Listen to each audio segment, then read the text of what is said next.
នេះដែរគឺជាទស្សនវិជ្ជារបស់គុណម្ចាស់ឬក៏បងប្អូនអ៊ំពូមីងលោកយាយលោកតាដែលអញ្ជើញចូលរួមនៅក្នុងកម្មវិធីឆ្លងព្រះធម៌និងចាក់បាញ់ឆែវសាមគ្គីនៅវត្តពោធិវ័នហៅថាវត្តកោះប៉ែននិងគុណម្ចាស់ដែលនិមន្តតាមបណ្ដាវត្តផ្សេងៗទៀតក៏អញ្ជើញចូលរួមដែរបងប្អូនទាំងអស់គ្នាហើយសម្រាប់គុណម្ចាស់ដែលនិមន្តចូលរួមដូចជាមានចំនួន54ព្រះអង្គបងប្អូនទាំងអស់គ្នាហើយក៏អធិស្ឋានទុកមុនដែរបើសិនជាការនិយាយទៅខុសឆ្គងពាក្យស័ព្ទការនិយាយជាមួយគុណម្ចាស់ឲ្យផ្សេងសូមអធិស្ឋានទុកមុនផងបងប្អូនទាំងអស់គ្នាដោយសារតែមិនសូវជាស្នឹកមិនសូវជាស្ទាត់ក្នុងការនិយាយទេហើយខ្ញុំក៏ឆ្លៀតផ្តិតជូនរូបភាពខ្លះៗសម្រាប់អ៊ំពូមីងលោកយាយលោកតានិងគុណម្ចាស់ដែលនិមន្ត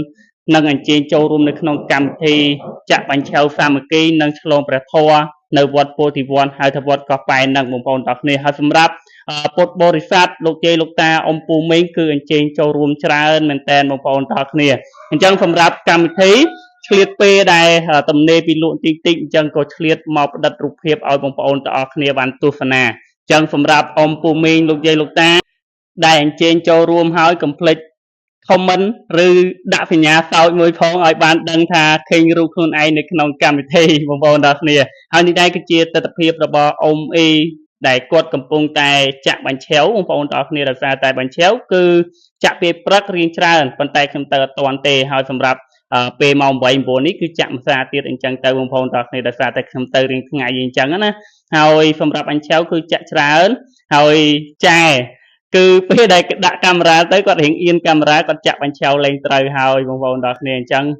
សម្រាប់នេះចាក់គាត់កំពុងតែឈរមើលឈរសោយពីក្រោយអញ្ចឹងទៅដោយសារតែគាត់រៀងអៀនកាមេរ៉ាដល់ពេលអញ្ចឹងរៀងចាក់ទៅមិនសូវជាល្អមិនសូវជាស្អាតអញ្ចឹងទៅបងប្អូនទាំងគ្នាហើយស្នាមញញឹមរបស់អ៊ំពូមីងលោកយាយលោកតាដែលអញ្ជើញចូលរួមនៅក្នុងកម្មវិធីឆ្លងព្រះធម៌និងចាក់បាញ់ឆែវសាមគ្គីគឺពោពេញទៅដោយស្នាមញញឹមតែម្ដងបងប្អូនទាំងគ្នាហើយសម្រាប់ព្រឹកនេះក៏រួចបាយមកពេលដែរនៅក្នុងវត្តពោធិវ័នហើយទៅវត្តកោះប៉ែនបងប្អូនទាំងគ្នាដោយសារតែបងអ៊ំពូឬលោកយាយលោកតាគាត់បានហៅទៅចូលរួមហូបជាមួយអញ្ចឹងណាបងប្អូនទាំងគ្នាហើយ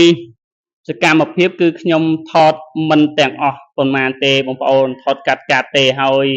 ស្គាល់អធិស្ឋានដែរសម្រាប់លោកយាយលោកតាអ៊ំពូមីងបើសិនជាខ្ញុំថតទៅអត់បានជាប់រូបអ៊ំពូមីងលោកយាយលោកតាណាខ្ញុំសូមអធិស្ឋានទុកមុនដែរដោយសារតែកន្លែងខ្លះក៏រំលងកន្លែងខ្លះក៏បាន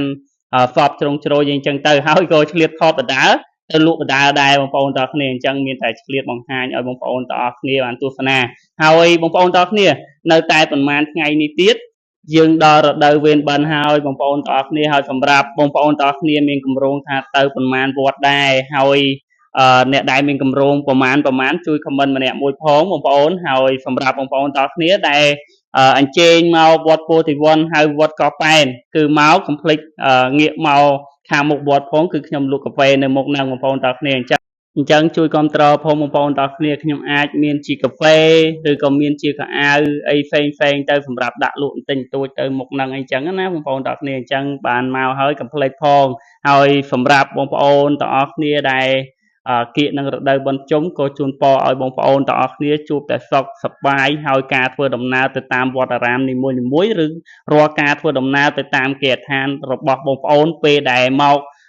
ជុំធំបងប្អូនទាំងអស់គ្នាសូមជូនពរឲ្យបងប្អូនទាំងអស់គ្នាជួបតែសុខសុវត្ថិភាពហើយជូនបុណ្យជូនកុសលទាំងអស់គ្នាឲ្យបងប្អូនជួបតែមនុស្សល្អៗចូលនៅក្នុងជីវិតហើយប្រកបការរស់ស៊ីប្រកបដោយជោគជ័យគ្រប់គ្នាបងប្អូនហើយរូបភាពខ្លះដូចបងប្អូនបានឃើញអញ្ចឹងសម្រាប់វត្តពោធិវ័នហើយទៅវត្តកោះប៉ែនបងប្អូនអាចមើលខ្លះបានដោយសារតែខ្ញុំផ្តិតជូនខ្លះឲ្យបងប្អូនបានឃើញអញ្ចឹងណាអញ្ចឹងតាមបណ្ដាវត្តនៅក្នុងកោះឬក៏តាមបណ្ដាវត្តផ្សេងដែលបងប្អូនកម្រងទៅហើយក៏ជូនពរឲ្យបងប្អូនទាំងអស់គ្នាជួបតែសុខសប្បាយដូចបានជូនពរនៅ